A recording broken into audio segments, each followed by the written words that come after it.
შენ კარგ პროდუქტს ქმნი და შენ პროდუქტს ვერავინ ვერ აფინანსებს, იმიტომ რომ ბიძინა ივანიშვილს ეს არ მოსწონს.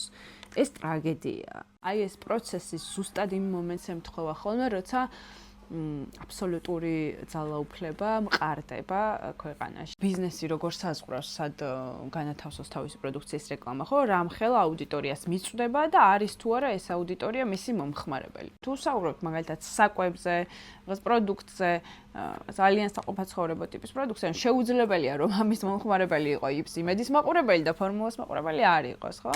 ბიზნესს, რომელიც ამბობს, რომ თავისუფლად კარგი რეიტინგის მქონე არხზე შენ რეკლამა უნდა მიგქონდეს, ყველა ლოგიკით. ვერ მიგაქვს რეკლამა.